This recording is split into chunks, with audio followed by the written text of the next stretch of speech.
gracias para todos, para el profesor Francisco Sierra, que me ha convidado.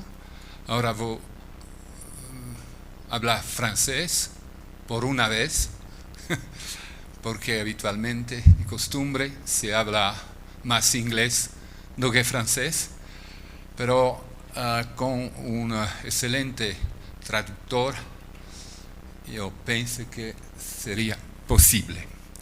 Entonces, empiezo en francés.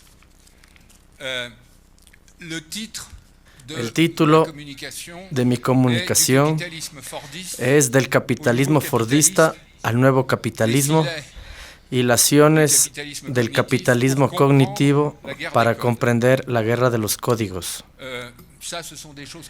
Estas cuestiones ya fueron habladas, voy a pasar muy rápido. Son los lugares donde yo he dado clases, lo que yo he hecho. Todo ha sido muy bien resumido.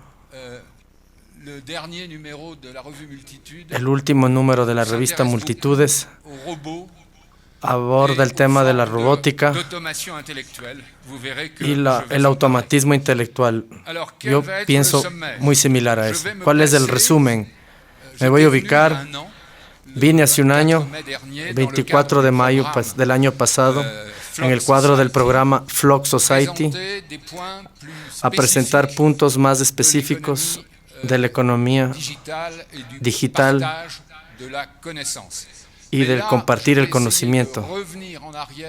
Voy a tratar de volver un paso atrás a las condiciones fundamentales de lo que tenemos frente a nosotros, en particular a las dificultades que encontramos para hacer valer una perspectiva de los bienes comunes, de los nuevos bienes comunes digitales. Paco Sierra decía que fue acogido recientemente como un utópico. Voy a tratar de demostrarles que lo contrario, analizando bien las finanzas y la crisis financiera, podemos aportar puntos precisos sobre la articulación entre el capitalismo cognitivo y las formas de liberación social del conocimiento. Me voy a interesar primero en la resiliencia de la finanza de mercado y del capitalismo. Después hablaremos de hegemonía, capitalismo cognitivo y su inestabilidad intrínseca. Después me concentraré en dos características principales de las nuevas formas de valor, recurriendo a un paradigma que utilizo mucho, que es el de las abejas y la polinización. La segunda característica que quiero insistir esta vez es una expresión que yo propuse, que dice grosso modo que la finanza es el gobierno de las externalidades. Si la finanza es importante hoy, es en gran parte del conocimiento, de la productividad real. Todo esto sucede por fuera de la economía de mercado. Paradójicamente, es la finanza la que asegura el lazo entre la esfera de las externalidades y la esfera de la economía dominada por el mercado. Después quiero hacer una distinción entre las contradicciones internas del capitalismo cognitivo, aquellas que son subalternas o secundarias, y las contradicciones internas. Una de ellas, la más importante, me conducirá a la conclusión a hablar del arma de la innovación jurídica. Pienso que el tema que ustedes han puesto en el centro de este trabajo estos 3 días que vienen concierne sobre todo la cuestión del código, y la codificación tiene que ver también con el derecho de propiedad intelectual, como la codificación de la actividad humana utilizando el trabajo o el no trabajo.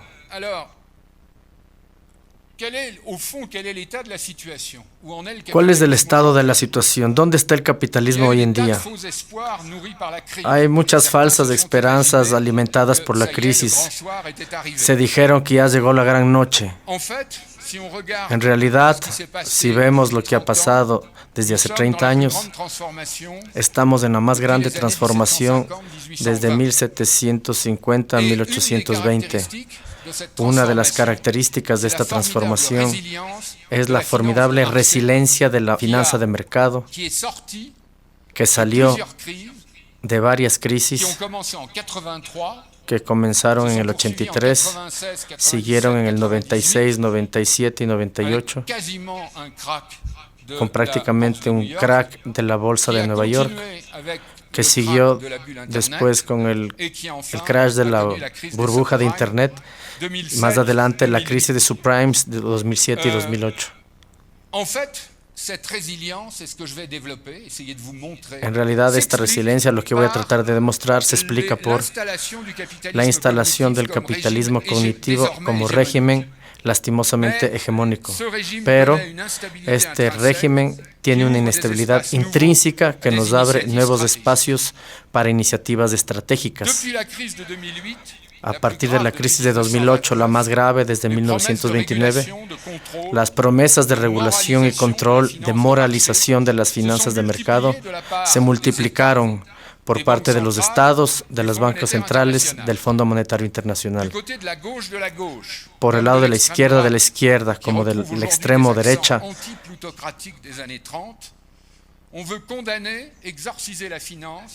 quieren exorcizar la finanza y los productos derivados, volver a poner a la finanza al servicio de la economía dicha real, prácticamente suprimir la finanza.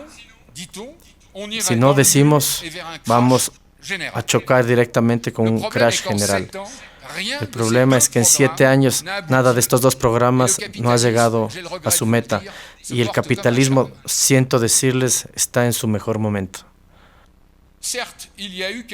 Algunas tímidas reformas se han hecho, separación formal de las bancas de negocio, de las bancas de ahorro, trading, aumento de las líneas de prudencia, es decir, el compromiso de las bancas que acordaron a otros activos con relación a sus capitales propios. Las bancas fueron sometidas a stress test. Suiza tuvo que renunciar a su secreto bancario. Hizo todo el peso de Estados Unidos para que se lleve a cabo.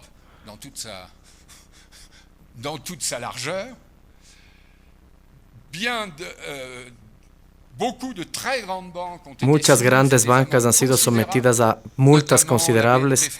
BNP de Francia, el HSBC, la Banca Popular Francesa, JP Morgan, Wells Fargo en particular,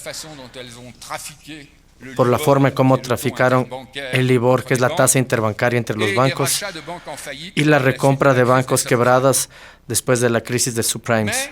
Pero hay una resiliencia que les voy a demostrar. No es la primera vez que la finanza de mercado vuelve a salir de una crisis seria como la que hemos visto.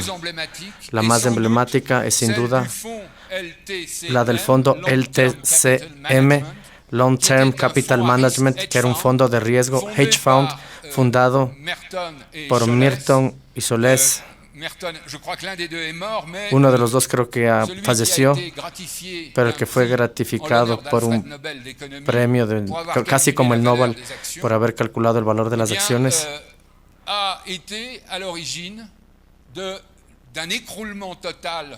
Fue el que dio origen a una caída total de los hedge funds que casi manda a la quiebra al Banco de Nueva York en 1998. En 2013, para darles una idea, una vez que los bancos dieron 62 millones de beneficio, tuvieron una multa de 52 millones de dólares que recaía sobre litigios viejos que iban hasta 2007 y 2008.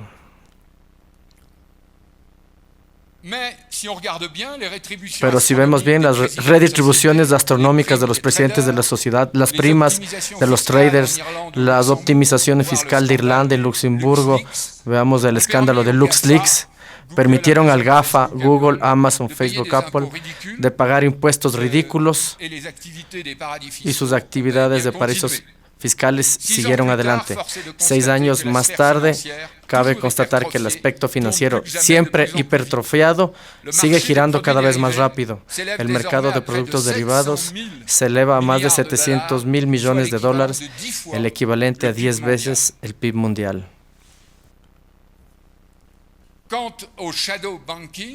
En cuanto a las sombras bancarias, todo lo que tiene que ver con el comercio de productos derivados continúa más que nunca.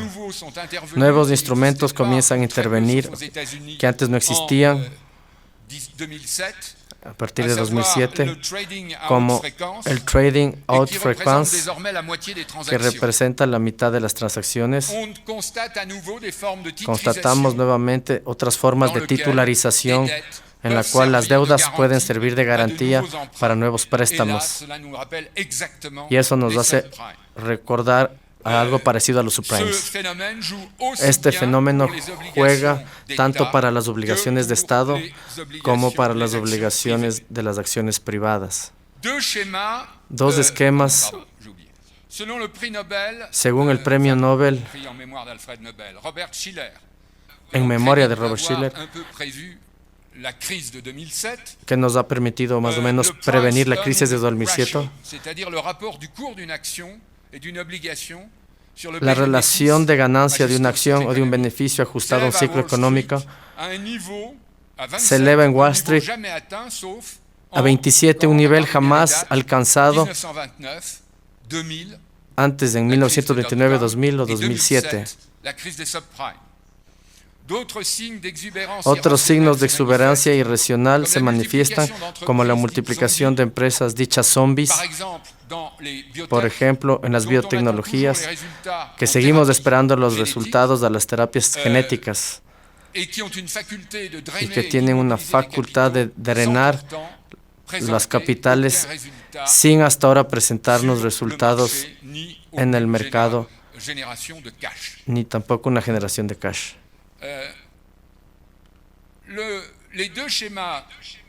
Los dos esquemas que siguen ilustran la resiliencia del capitalismo financiero. Primero, la caída drástica de la capitalización de las grandes bancas en 2009, comparadas a las de 2007. En 2007, en el color azul, ver el esquema. Miren un poco cómo la mayoría de las bancas sufrieron un achicamiento grande.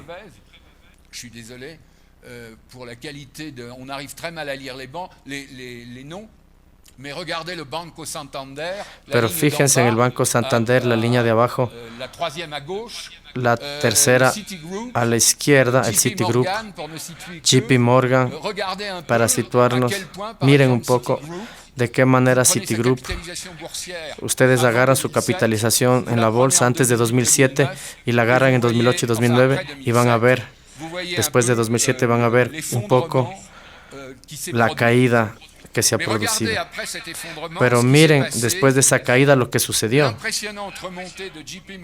La gran crecimiento de la JP Morgan, de la BNP, 3 años más tarde, así como el punto creciente de las bancas chinas. 4 de las 10 más grandes del mundo son bancas chinas. Estas también dedicadas a la especulación inmobiliaria y a la información en China.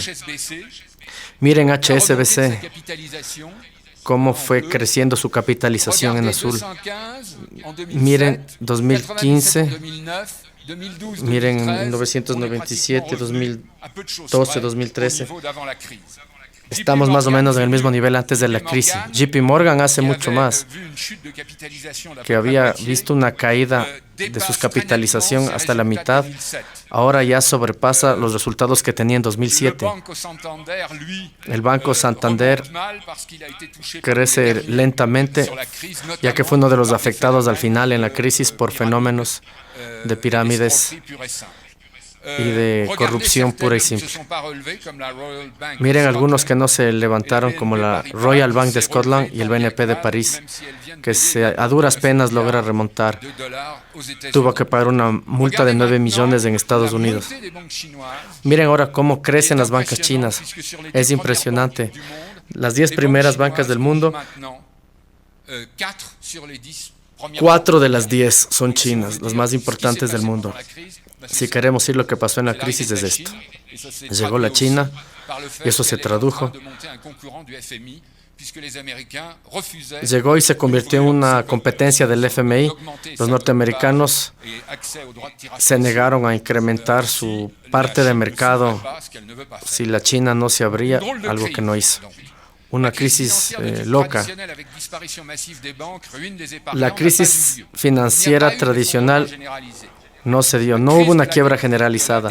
La crisis de la deuda privada de las bancas fue transferida sobre los estados. La deuda pública fue pospuesta hasta el futuro gracias a una inversión de liquidez de las bancas centrales. La Federal Banco norteamericano invirtió más de 300 millones de dólares. Las otras bancas centrales siguen igual: Inglaterra, Japón, China. Para la China, 700 millones de dólares desde 2008 al 2009. En el total, el resultado de las bancas centrales pasó de 2.3 millones a 6 millones del PIB. Ahora miremos las explicaciones, a mi forma de ver, parciales y falsas. Según la mayoría de los economistas neoclásicos del mainstream o críticos radicales o marxistas, pongo un lugar aparte para los keynesianos o neokeynesianos.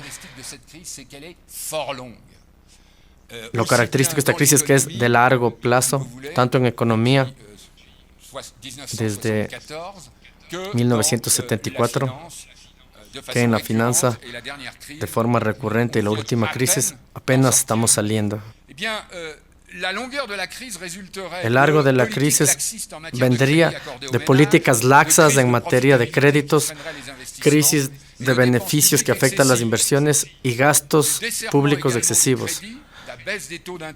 También la baja de las tasas de interés a casi cero, a 0.15% hoy. La abundancia de liquidez hace perdurar la crisis.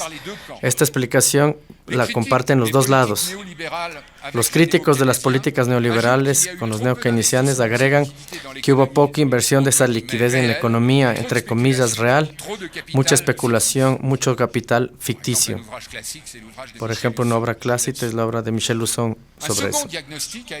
Un segundo diagnóstico se hizo. La economía real vivió una negligencia y fue parte de la moda de la economía de lo inmaterial. Habría que volver a la base material de la producción. En Francia eso tiene que ver con la relación Gala y la política del hecho en Francia de Montebourg para un capitalismo industrial y no ingenuo, a la economía de lo concreto. Eso no interrumpió el decline de la economía hasta la actualidad, y tampoco han logrado redinamizar el crecimiento o el trabajo o la generación de empleo. Estas explicaciones me parecen peligrosas. Estas ideas condujeron a políticas de austeridad en Europa, a un bajo de la tasa de interés y una fortaleza de la moneda de Japón, a una parálisis que viven nuestros países desde hace 20 años.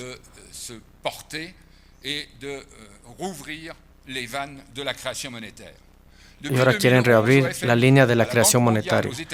En el 2011, el FMI y la Banca Mundial, una crítica teórica y práctica, está revisando los dogmas monetaristas que conducen a una persistencia política peligrosa que afecta el trabajo de los jóvenes y el crecimiento de las desigualdades. Último peligro, más grave todavía, estas políticas, si fueran aplicadas, por ejemplo, a fin de medios no convencionales, regreso a tasas de interés altas, reducción larga de las deudas públicas, conduciría a una economía anémica, a una contracción brutal en todos los sectores de la economía. Mientras que la gestión de la crisis ha llegado hasta aquí, evitar que quiebre toda la banca, nos encontraríamos nuevamente a lo que fue el problema mayor durante la Gran Depresión de los años 30, la pérdida de confianza de la gente sobre el futuro en todos los estratos de la sociedad. Estos falsos diagnósticos hay que volverles a ubicar, puesto que nos enseñan un problema. ¿A dónde han pasado los capitales creados que no fueron a financiar la crisis de la finanza? En las explicaciones que vienen de ser dadas, ignoran muchas cosas. Primero, el giro que se dio en la acumulación del capital, lo que yo llamo la llegada del capitalismo cognitivo. Hay una masa de riqueza real que no es tomada en cuenta en la definición de la riqueza heredada de los economistas clásicos. La hipótesis de la masa negra que falta en el universo de los capitales. La otra es el giro de la ecología, que critica las medidas del PIB y del crecimiento. Tercero, la explicación social y material de la forma financiera de la crisis y la inestabilidad política debido a la ausencia de regímenes de regulación de este tipo de capitalismo. Estos tres factores están creando una bifurcación en la acumulación de capital llevada a cabo por el beneficio por la primera vez en 4 siglos. Preguntémonos por qué esta exuberancia financiera. Hemos hablado de financiarización de la economía como la característica esencial con la delocalización en la mundialización. ¿En qué consiste la hegemonía, la dominación sin protesta de la finanza? Establecido este hecho de la hegemonía de la finanza y la resiliencia de la economía de mercado, hay que explicarlo de otra manera. Debe ser explicado a partir de la rapacidad de la clase capitalista y preguntarnos de qué transformación de producción o de producción de valor corresponde. Comencemos por el hecho mismo. Explicar las cosas a partir de la rapacidad de los financieros. Es algo histórico porque desde que el capitalismo existe, la rapacidad existe. No es una causa específica de la crisis actual. Eso es una constante. Digamos que la finanza tiene un crecimiento desmesurado. Engendró una liquidez abundante que ella misma requiere de establecimientos para ubicar esa liquidez. Bajo el régimen anterior de la finanza dominada por los bancos y por su regulación a escala nacional, el crédito multiplicado por 5 más o menos los fondos propios de los organismos prestamistas, la oferta de moneda es descontada para los estados, estaba en manos de las autoridades públicas. El régimen de finanza de mercado transnacional, después de la desregulación de los años 70, que privatizó la creación de moneda, multiplicó de 30 a 35 la red creada por la relación a 1. Por ejemplo, $1 billón de fondos propios permitió a esta finanza de prestar hasta 32 y 35 billones. Esto representa 7 veces más que el sistema anterior, que giraba alrededor de 5 y 9. Esto no se ha parado con la crisis del 2008. Por ejemplo, hoy, en el mercado británico, más de un hedge fund de 10 utiliza actualmente un efecto de espuma superior a 50 y en su posición de mercado corresponde a 50 veces al monto de fondos que tienen en autogestión. Vemos bien que el ratio de seguridad no se aplica. Quisiera tocar un punto metodológico sobre el error que consiste en hablar de una esfera de la economía real frente a una esfera financiera que no tendría nada de real. Eso es imposible. No se debe separar finanza de economía. Hay que hablar de dos esferas complementarias, totalmente dependientes una de otra, como lo voy a demostrar en la tabla siguiente. Para un promedio de 100 millones de dólares por día de PIB y más o menos del equivalente en comercio exterior, hay 1.5 billones de coberturas de cambio y 3.7 billones de productos derivados. Es el precio a pagar por la unificación del mercado, por la multiplicación de los riesgos y las aseguradoras de las aseguradoras, lo que se llama las reaseguradoras. Esos riesgos cubren todo, incluso los riesgos políticos. Miren el esquema de aquí.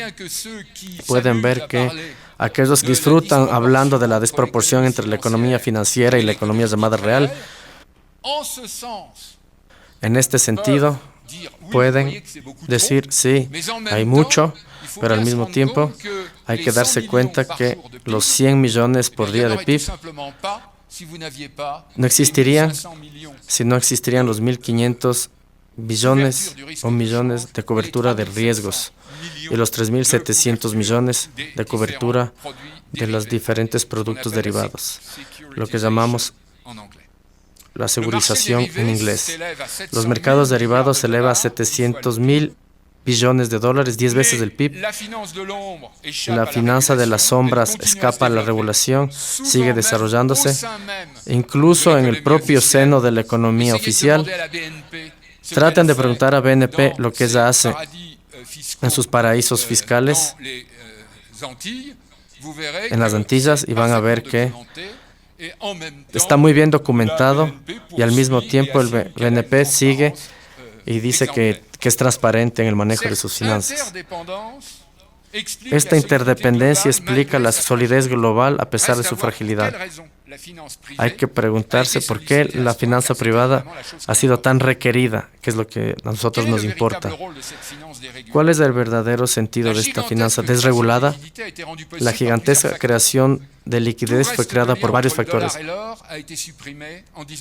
La relación dólar-oro fue suprimida. Las tasas de interés de intercambio se convirtieron en flexibles.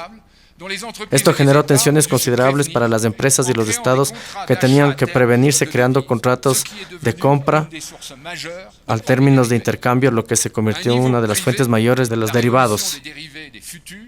La revolución de los derivados y futuros permite amplificar la liquidez de las parejas y de las familias, a pesar de que la inflación limitó el poder de compra. Los productos derivados incorporaron diferentes grados de riesgo y eso incrementó la burbuja de los subprimes. El crecimiento de la esfera económica también tiene otras razones. La finanza refleja la huida de la multitud de la condición de proletario, lo que llama la patrimonialización y el lazo que tiene con los productos derivados. A finales de los 80, el nivel de ingreso de las parejas o de las familias de los países desarrollados ya no reposaba en la pareja entre el salario y productividad, sino sobre los rendimientos de las ubicaciones financieras, de las diferentes ubicaciones de las acciones. La crisis de los subprimes que tocó primero a la Islandia mostró la amplitud de estos productos, la difusión de una utopía, todos propietarios de su casa. No fue algo solo para atrapar ingenuos. Esta ideología fue inspirada por la estrategia de Alan Greenspan, el viejo patrón del Fed norteamericano. La Fed tenía como objetivo estabilizar la economía de mercado internacional, tratando de desproletarizar a la sociedad. Parecería que eso funcionó. La patrimonialización de los ingresos se expandió mucho, en lo que Florida llamó la clase creativa. En 1995, 57% de las parejas norteamericanas eran propietarias de sus casas. Para final del 2010 pasó a 69% y alcanzó antes de la crisis de subprime 72%. Se trata bien entonces de una innovación monstruosa, pero el monstruo no está agonizando para nada. La crisis subprime ha sido absorbida por nuevas burbujas inmobiliarias que están en formación. Hay que ir a ver del lado de las transformaciones globales del valor y del tipo de capitalismo al que tenemos que poner atención. La hegemonía del capitalismo cognitivo. Algunas cuestiones estilizadas para mostrar el crecimiento de este capitalismo. Tomemos la capitalización de Google y de General Motors. Se cruzan entre 2015 y 2009, cuando la crisis de subprimes ya pasó. Google tenía una capitalización de 50 billones. General Motors tenía 250. Después de la crisis, en 2009, General Motors tiene una capitalización cero, fue nacionalizada y Google pasó a 150 billones.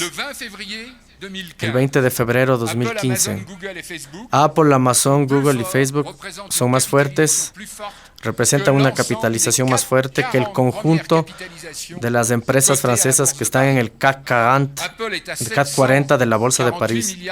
Más o menos 700.000 billones de dólares de capitalización.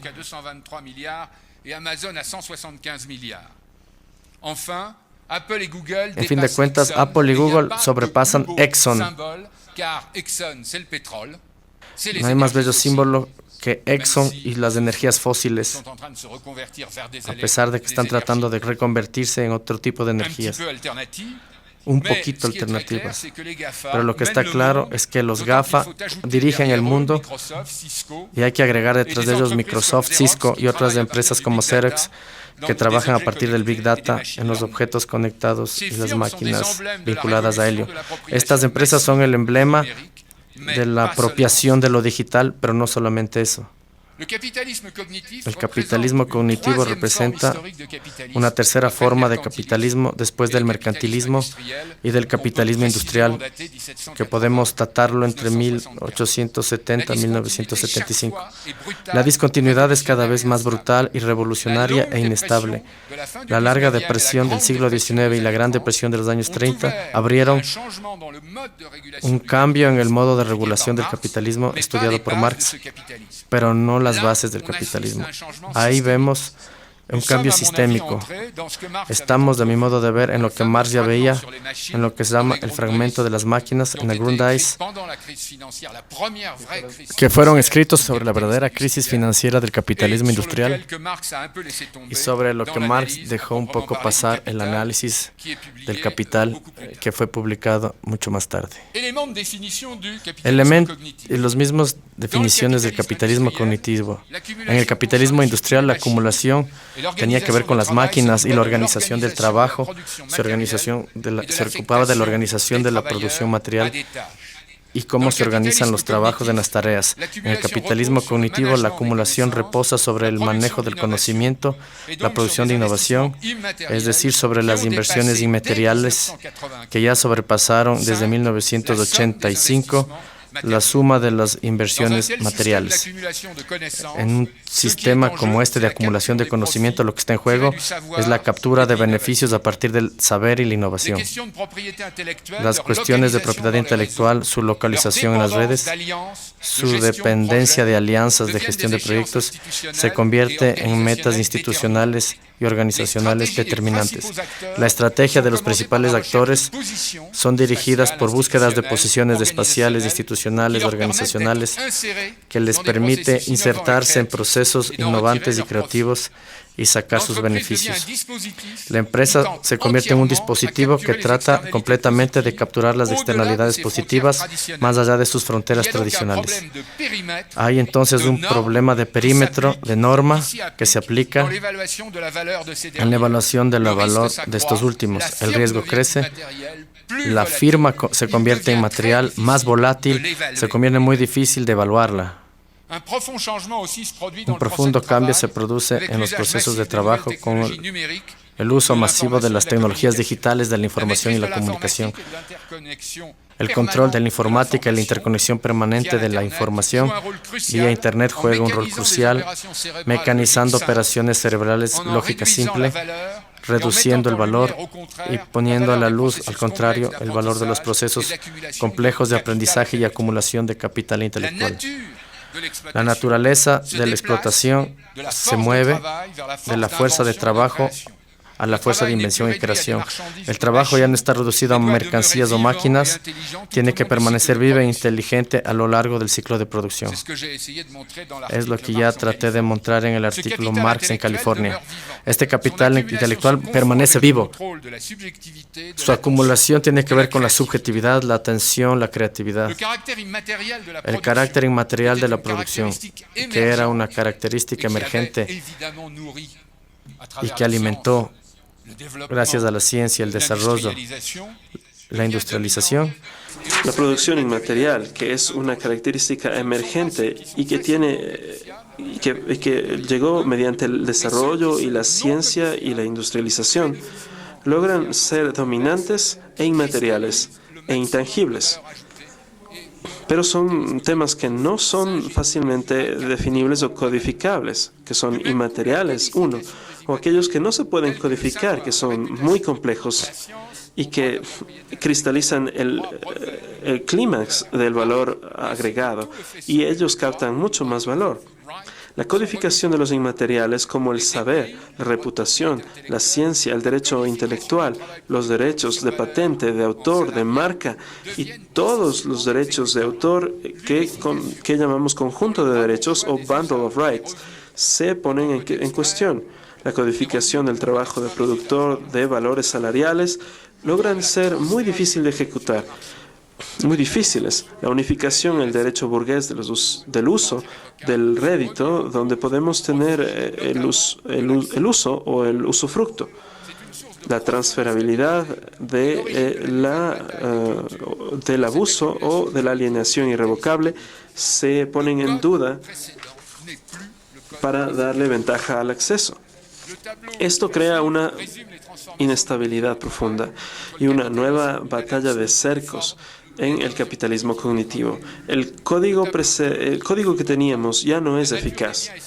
El siguiente tablero resume la transformación de las divisiones de trabajo entre el capitalismo de Adam Smith y de Ford y la división cognitiva del trabajo. La tabla 2 que voy a indicar habla acerca de la naturaleza de los bienes y los servicios que ya no se componen de capital y trabajo, pero de 4 componentes: hardware, máquinas, que ya no tienen valor más allá de sus programas, el software, que controla estas máquinas, el network o las redes interconectadas y finalmente el wetware o el cerebro humano.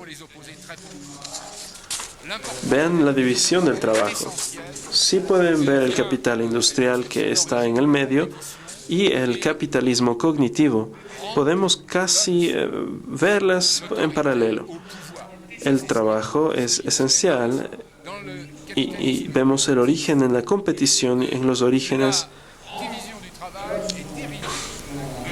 y debe su creación al poder. He hablado de lo que habló Smith y Marx. En el capitalismo cognitivo, la división del trabajo se deriva de la cooperación. Los factores de la evolución clave en el capital industrial es la dimensión del mercado. En el capitalismo cognitivo es la dimensión de la red, que no será nunca un mercado. En la organización, el capitalismo industrial se basa en el mercado, las jerarquías y el Estado. En el capitalismo cognitivo hablamos de redes y redes de redes o subredes. La especificidad de los activos en el capitalismo industrial es excluyente. Existe la rivalidad y la apropiación por parte de empresas privadas. En el capitalismo cognitivo hablamos de bienes invisibles, indivisibles, en el que no hay rivales. Hablamos de bienes de conocimiento, en el que el conocimiento es casi público y es público por su naturaleza. Las commodities que vemos, que se han introducido en el mercado de trabajo como mercadería y que se han medido mediante un quantum de energía. En el capitalismo cognitivo se habla de bienes de la información, de bienes de conocimiento y de una atención y de una red. La consecuencia principal de la división de este trabajo del capitalismo fordista es la economía de escalas. El capitalismo cognitivo habla acerca del aprendizaje y de captar externalidades positivas en esta red. Los instrumentos capitales dominantes en el capitalismo industrializado es marginalista. La contabilidad spot y el rendimiento del crecimiento. En el capitalismo cognitivo hablamos de una racionalidad patrimonial que depende del conocimiento, que depende del rendimiento creciente derivado de las innovaciones, de la utilización de la tecnología. Desde el punto de vista de la contabilidad, hablamos de entradas y salidas de matrices, de productos homogenizados en el capitalismo industrial. En el capitalismo cognitivo hablamos de algo más complejo porque existen cuatro componentes de los que hablaba: hardware, software, netware y wetware. La división del trabajo es el segundo capitalismo, el capitalismo industrial. Y en el capitalismo cognitivo hablamos del tercer capitalismo, el capitalismo cognitivo. Si tomamos en cuenta los bienes y la diferencia entre los bienes materiales y de los puntos que son codificables en los bienes de propiedad intelectual y los intangibles dos, como el conocimiento, le care, la confianza, la cooperación, podemos ver que la columna roja es totalmente estratégica para el capitalismo cognitivo. Hablamos de la interpretación de los conceptos del conocimiento implícito, de la atención le care, que se estima mediante la creación de un público o de marcas. La coordinación y las formas dominantes de las combinaciones pueden ser la organización mediante mecanismos de mercado.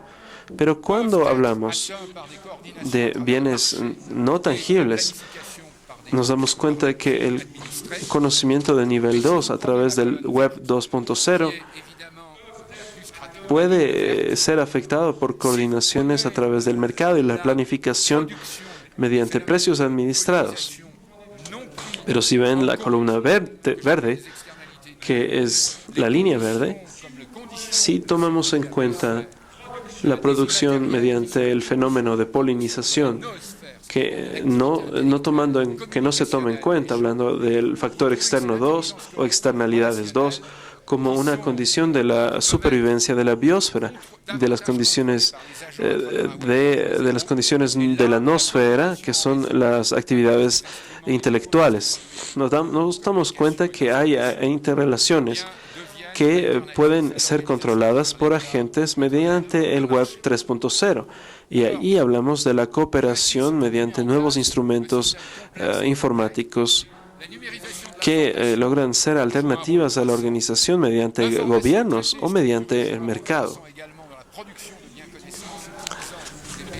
Entonces se ha logrado un sistema completo y complejo de informatización de la información. Esto tiene un papel importante en la producción de bienes, utilizando las computadoras cada vez más potentes interconectadas a través del Internet. La innovación, entonces, mediante estas nuevas tecnologías de la comunicación es permanente y no es puntual.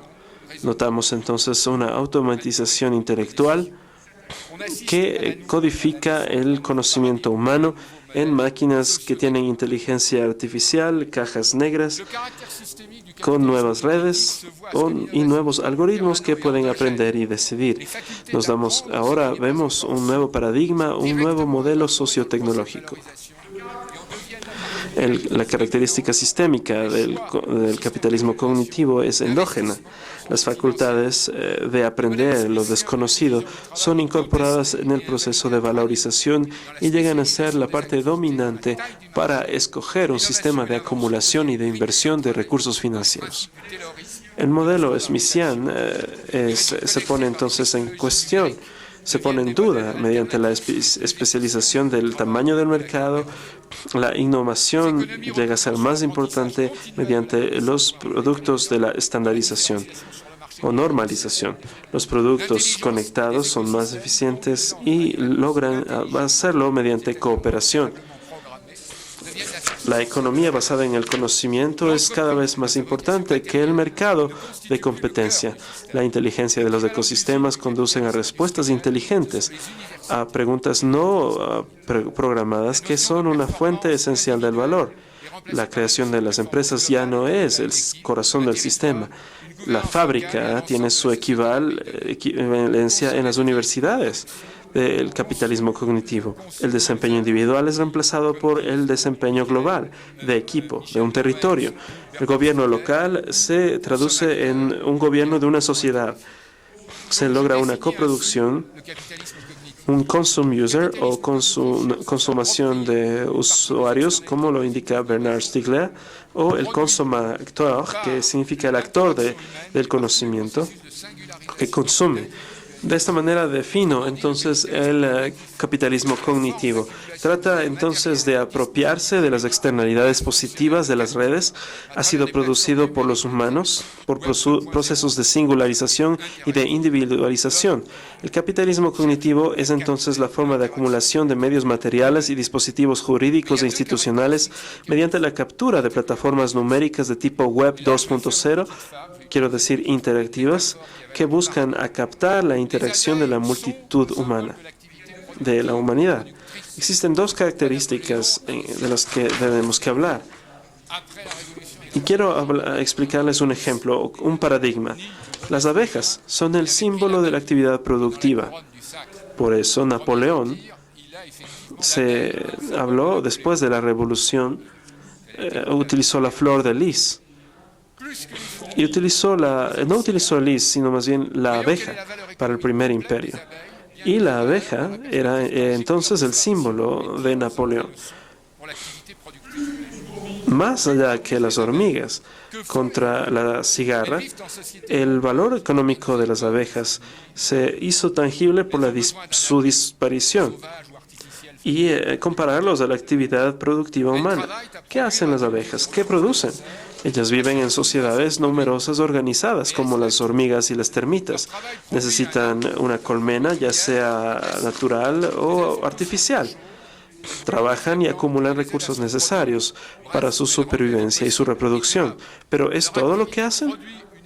Además, logran un producto, cera y miel. Pero además polinizan las plantas y las ayudan a reproducirse. Las abejas hacen que la vida sea posible y que sea sustentable.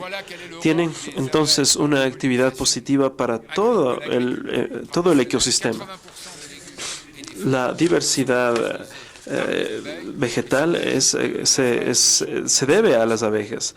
Notamos cuál es el papel entonces de las abejas en la polinización de la agricultura tradicional.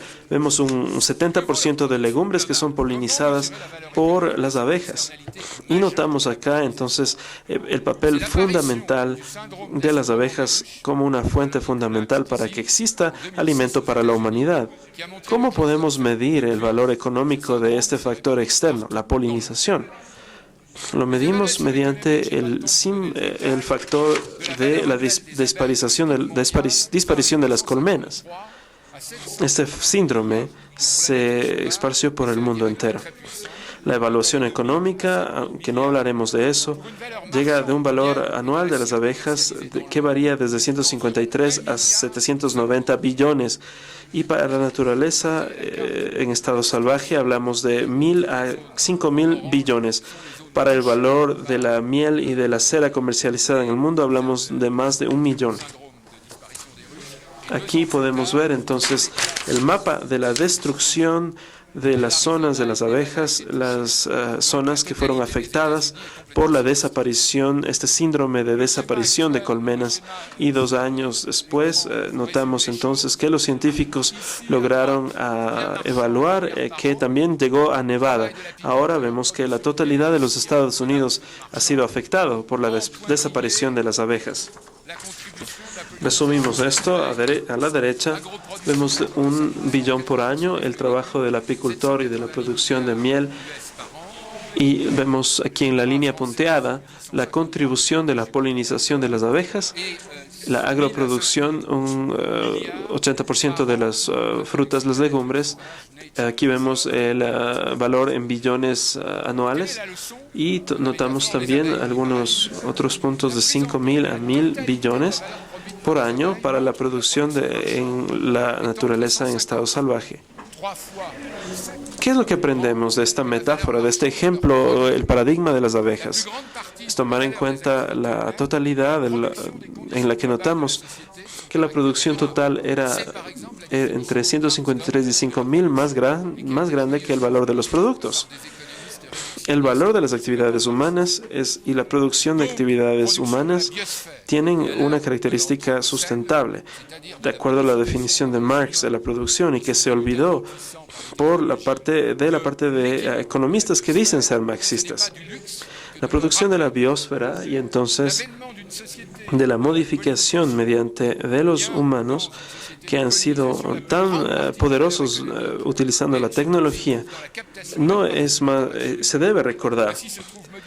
La sociedad, el llegar a una sociedad de polinización, en una sociedad de polinización, el mayor valor económico está en la captación de la interacción humana. Entonces se modifica el sentido del trabajo y de la producción. Capitalismo cognitivo desplaza el mercado para más bien favorizar la captura de los resultados globales, los resultados de la polinización humana, incorporando cada vez más y más externalidades positivas. ¿Por qué las finanzas y los gobiernos de las externalidades de polinización son importantes? El secreto del capitalismo cognitivo y de su fortaleza es porque si logra captar solamente 10% del valor de la polinización humana, puede llegar a tener en este 10% pasar de 153 a 790 billones de dólares, más allá de 1 billón de la economía de mercado basada en la miel. En el régimen del capitalismo cognitivo, la riqueza viene de las externalidades positivas y de poder captarlas. Esto crea una incertidumbre en el valor, una preocupación del capitalismo, y crea una crisis de la economía y de las ciencias económicas. La contabilidad, entonces, no habrá creado nuevos instrumentos de medida de tipos intangibles, de tipo 2, polinizadores. La finanza tratará de lograr de dominar estas incertidumbres y de poder garantizar estos riesgos, lo que siempre ha tratado de hacer, pero esta vez en la esfera de las externalidades. La finanza de mercado depende de una regularización completa del capitalismo cognitivo por parte de los estados, que es el instrumento que permite navegar y permitir controlar el proceso de acumulación.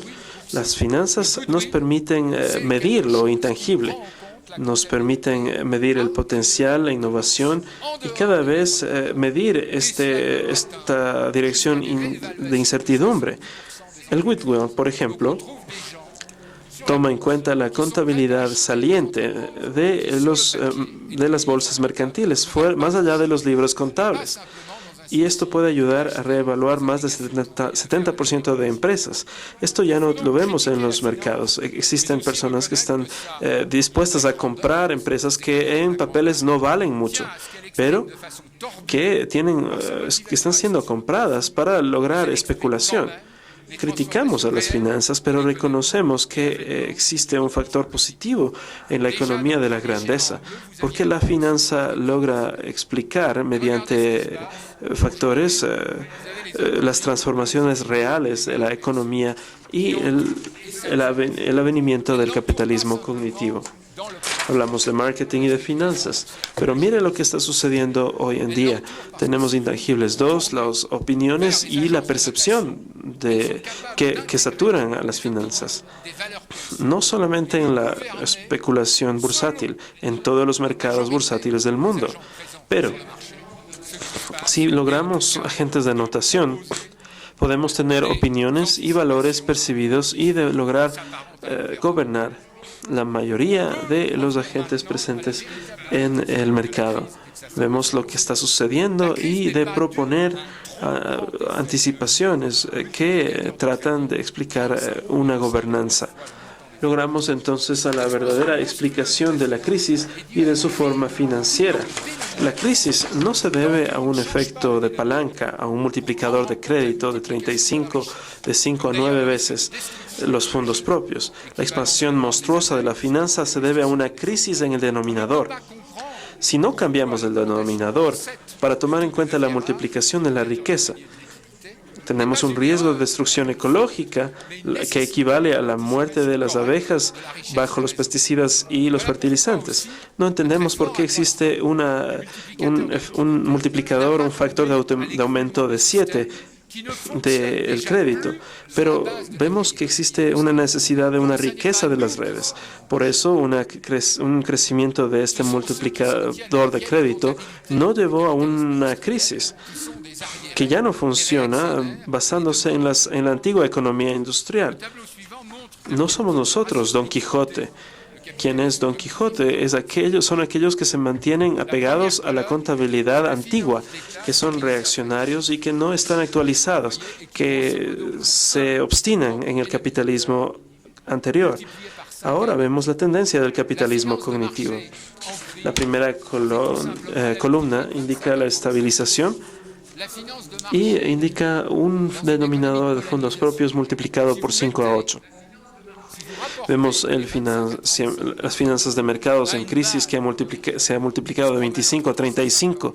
Vemos las finanzas de mercado en polinización. Si vamos de 25 a 30 de crédito, con una riqueza entre 350 a 1000, podemos ver que la creación monetaria no tiene nada de extraordinario y no tiene nada no convencional o temporal. Finalmente, vemos una financiación de Estado en polinización que utiliza una financiación keynesiana que entiende el mercado y que ella podría reconducir este rango inicial de 5 a 8 para reducirlo a 1, aplicarlo y de pasar a 1.750 a 8.000, de 350 a 1.000 en el denominador. ¿Qué significa todo esto? Esto significa que el debate acerca de la deuda, y pienso que nuestros amigos griegos en Grecia están descubriendo este camino, indicamos que entonces este crecimiento desconmensurado del denominador, aun si estos criterios resultan de una economía antigua y de haber subestimado el capital cognitivo, esto ha permitido crear una gran liquidez. Desde el 2008, esta compra de deudas de gobiernos mediante medidas inflacionarias. En 4 años, desde el 2008 al 2012, hemos visto más de 11.000 billones que han sido inyectados en Japón, Estados Unidos, Alemania y en China. Estas políticas han creado un riesgo sistémico de crisis general, pero este riesgo ha sido asumido deliberadamente para evitar la crisis de la Gran Depresión. Y se ha logrado entonces mantener la parte más polinizante de la economía, el capitalismo cognitivo. Los bancos centrales, quienes son los principales actores de la crisis, son los primeros actores del capitalismo cognitivo. No usan solamente austeridad, que trata de aumentar el ahorro de las casas y de reducir el gasto público. Los déficits del presupuesto llegan a más del 200% del Producto Interno, que han sido una consecuencia de transferir la deuda pública a la deuda privada. Si logramos entonces una hegemonía creciente del capitalismo cognitivo, esto explica de las externalidades negativas que llevan a la transición energética. Tarde o temprano veremos la introducción de un nuevo sistema de contabilidad nacional y a una nueva contabilidad privada que tratará de arreglar los problemas de las empresas con nuevos medios comunes ecológicos y nuevos bienes comunes numéricos y también con actividades polinizantes de terceros. Entendemos entonces que existe una política expansiva que nos impresiona mediante medios no convencionales que se hace por bancos centrales desde el 2007. Vemos la muerte del sistema monetario, del dogma inflacionario, que es necesario para evitar la deflación y la estagnación del mercado y de la economía. Entonces, esto es inevitable. Debemos mantener las externalidades, que es la única fuente verdadera de crecimiento, a diferencia de los combustibles fósiles. La última columna indica cuáles son las reformas del mercado. Una nueva dirección que va más allá de la moralización o de hablar de transparencia. Es en esta evolución en cual las políticas públicas inteligentes deben encontrar nuevos campos de acción. Si calculamos la finanza y si eso se introduce en el denominador, del crédito, si tomamos en cuenta el efecto positivo de la externalización de la polinización, una política pública que ya no solamente sirve al campo privado, esto sería más importante. Entendemos entonces que este problema puede tener un efecto de separación de los bancos de depósitos y de los bancos para negocios. Y más allá de la prohibición de las actividades del mercado, si los gobiernos no asimilan los métodos y las invenciones de las finanzas de mercados para guiarlos en el desarrollo del capital intelectual, no superarán la crisis. Hemos visto entonces la dinamización del capitalismo cognitivo y su manera de desarrollarse en la crisis financiera y qué impacto tendrá en el futuro. Hablamos entonces que el capitalismo cognitivo puede absorber la actividad polinizadora de la humanidad. Existen contradicciones en la instauración del régimen cognitivo del capitalismo. Existen efectos secundarios y subalternos y efectos fundamentales. La primera contradicción es evidentemente la oposición violenta contra las esferas financieras y no financieras. Hemos visto lo que sucede y por qué en el régimen de capitalismo cognitivo que lleva la batuta del crecimiento, la economía la más material, por ejemplo, la grande distribución alimentaria o la construcción de automóviles, en esta economía material, la parte más material está entonces sometida a la finanza y sobre todo al financiamiento de los créditos de los consumidores que compran automóviles. La segunda contradicción va en cuanto a la investigación y el desarrollo que dependen de la ejecución de derechos de propiedad intelectual. Google y Amazon cada vez tienen más resistencia. Los GAFA en California se transforman en una aristocracia que se basa en el trabajo precario y se basan en el trabajo del conocimiento, en los trabajos como las industrias no numéricas que son excluidas en San Francisco como medios de transporte y que se basan en especulación inmobiliaria. Estas esferas que producen crisis cada vez enojan a la opinión pública y, sin embargo, estas contradicciones se pueden disolver en el dinamismo del crecimiento que ahora tiene o la importancia de crecimiento que tiene el conocimiento cognitivo. Existen tres contradicciones y, sobre todo, ellas tienen que ver con la revolución del código numérico, información del trabajo y de la actividad. Primero es la desproporción del crecimiento entre la esfera mercante y las externalidades. Si la segunda es la fuente del valor, ¿cómo podrá el mercado mantenerse como el alfa y el omega de la economía y controlar sus activos? El segundo factor es el comunismo del capital cognitivo. Para la interacción humana polinizante de las multitudes, tenemos que recrear un régimen de acceso muy grande que tiene que ser gratuito. Entonces se debe liberar lo que había sido cerrado por los DPI y por el sistema del mercado. Significa una revolución numérica que hará cada vez más difícil aplicar los derechos de propiedad intelectual.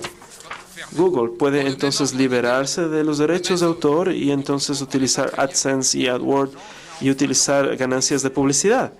Y puede utilizar un sistema de gratuito como Android y de aplicaciones gratuitas. Amazon, por ejemplo, como no entendíamos muy bien cómo ganaban dinero, pero ahora comprendemos que la actividad que permite que Amazon logre estabilizarse y tener ganancias, ahora utilizan inclusive entrega mediante drones de libros, es utilizar esta computación de sistema de nubes. Amazon es la primera empresa a implementar el cloud servicing o servicio de nube y a dar sistemas y los sistemas de Internet muy grandes ahora dan posibilidad a piratas para trabajar. Existen plataformas gratuitas. Y esto nos ayuda, esto ha creado la creación de comportamientos que no son amistosos con el mercado. Sí, el capitalismo cognitivo debe cerrar, entonces, crear límites, crear cercos para la información personal, para el derecho a la protección de la información personal. Tomen en cuenta, por ejemplo, el filtrado de videos de Flickr o de Facebook de los usuarios. La apropiación de los GAFA de la laboriosidad general de los polinizadores, sin regresión de retribución y compensación fiscal medida a la riqueza creada, está creando distintas formas de rebeliones por la parte de click workers y otros empleados de conocimiento. Los GAFA, entonces, han comido sus recursos y cada vez habrá más palomas que van a comer alrededor de ellos y que van a estar comiendo por servicios como motores de búsqueda. Las regulaciones fiscales de lucha antimonopolios están entrando, tratando de seguir al paso de estas empresas. La tercera contradicción es la segunda ola de automatización. La primera ola reemplazó el trabajo banal e industrial de la fabricación delocalizada, favorizando las cadenas de producción o las Global Value Chain o las cadenas globales de producción. Las industrias y las fábricas ya no representan sino el 11 y el 16% del Producto Interno Bruto en Europa, y Alemania es la única excepción, que tiene un 22%, pero esto va a cambiar. El resultado, entonces, es que toda esta automatización fue compensada mediante la riqueza de los empleos en el sector de los servicios, sobre todo en el sector bancario, que logró absorber una gran parte de los empleos que estaban, de las personas que estaban en desempleo después del cierre de las fábricas. El resultado actual de la segunda ola de automatización es un desempleo estructural. Pasamos entonces del Made in, el éxito alemán que fue espectacular, y la industrialización de la Europa, fuera de la Europa, como en China. La comprensión de las remuneraciones de servicios en Alemania, de los salarios de la industria china, están llegando a sus límites. La segunda ola de automatización tiene tareas rutinarias. El reemplazo de las actividades móviles y codificaciones de programas en los cálculos, las grandes cantidades de información por redes interconectadas indican que la automatización en materiales 1 ya ha avanzado. Los robots intelectuales no inteligentes están absorbiendo empleos en bancos, en empresas consultoras, en actualización de datos, de empresas de periodismo y de manejo de datos. En Francia, en Reino Unido y en Estados Unidos, del 45 al 55% de los empleos actuales no industriales están directamente amenazados en los próximos 20 años. Más de un tercio de la población activa en el desempleo, más de 7 millones de personas que sean indemnizadas o no, salen de profesiones liberales, de profesiones tradicionales, de profesiones liberales como médicos, abogados, juristas, expertos. Y cada vez vemos que la protección social está asegurando cada vez con más dificultades las seguridades sociales de jubilados y de personas en el desempleo y de personas que ya no están bajo la tutela de un empleador en su ciclo de vida. El régimen polinizador entonces está viendo el fin de la clase salarial. Martin Wolf, el editor famoso del Financial Times, nos hablaba de la transformación considerable que puede llegar a término en corto plazo, lo que Christine Lagarde en el Fondo Monetario Internacional hablaba. Martin Wolf y otros investigadores veían solamente dos maneras de conjurar una crisis política del capitalismo cognitivo. La primera sería tener una base para los ciudadanos incondicional para todo el miembro de la sociedad que puede ser acumulable en las formas de actividad, lo que quiere decir la retribución de la contribución mercantil o no, de la polinización humana y de la contribución que cada persona hace a las diferentes formas de la economía social y solidaria, a la productividad global de todos los factores. Y la segunda medida más sorprendente de la parte del realismo de Financial Times, que no son tampoco un Don Quijote, es subvencionar todas las participaciones de los mercados de trabajo, de la parte de los trabajos manuales y poco calificados, en una base muy fuerte, porque cada dólar ganado por empleo subvencionado y gastado por los empleadores debería corresponder a un dólar pagado por los estados. o mediante otras fuentes. El Estado podría asumir la integralidad de las cargas sociales. Si se lograse esto, el programa de rédito existente se tomaría por 25 partidos en Europa. El capitalismo cognitivo lograría destruir entonces el sistema del salariado en el cual el capitalismo se ha fundado por los últimos 5 siglos. Esta codificación va más allá de los derechos intelectuales y de los derechos de las patentes y llega a las bases mismas del capitalismo. El código y la revisión del código es el alma de la innovación jurídica. Hablamos de la desestabilización de la ejecución de los derechos de la propiedad como existen. Debemos entonces crear claramente cuáles son los enemigos, definir cuáles son los enemigos y proponer un nuevo código. La revolución numérica habla acerca de un tercer tipo de capitalismo, que habla acerca de una finanza de mercado, que ha ido más allá de la acumulación del capital material y que ahora habla de la acumulación del capital intelectual. Los efectos del capitalismo cognitivo incluyen un nuevo cálculo tomando en cuenta externalidades y sus efectos en la economía, en los procesos de valorización, pero también en la relación de la producción, en los reportes, en la relación de la propiedad, la regulación y la gobernación de un nuevo sistema. Los dos campos principales de la codificación jurídica son importantes: el derecho de la propiedad intelectual y la codificación de las distintas formas de actividad humana. Lo que debemos hacer es eliminar la apropiación de los recursos intelectuales. El nuevo código deberá entonces eliminar 3 peligros. Primero, el principio colonialista de terra nullius, del conocimiento.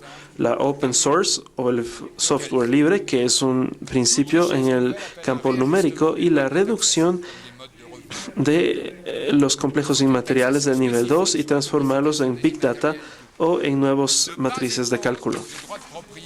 Toda la riqueza nos pide una reajustación de los impuestos y también de los ingresos. Se necesita una política fiscal de codificación de los inmateriales. No debemos depender entonces de la propiedad intelectual, porque es la peor manera de lograr un cerco de esta nueva ola. Tenemos entonces que crear impuestos sobre los flujos de la información, donde se encuentra el paradigma de la polinización y donde está la riqueza. Debemos codificar la utilización de la riqueza numérica y de los productos que van a reemplazar a los antiguos sistemas de protección intelectual. Debemos entonces hablar de transformación energética, transformar nuevos medios numéricos en los bienes de conocimiento, crear infraestructuras materiales de Fab Labs, de makers y terceros lugares de programas inmobiliarios y urbanistas. Además, instaurar un ingreso de polinización equivalente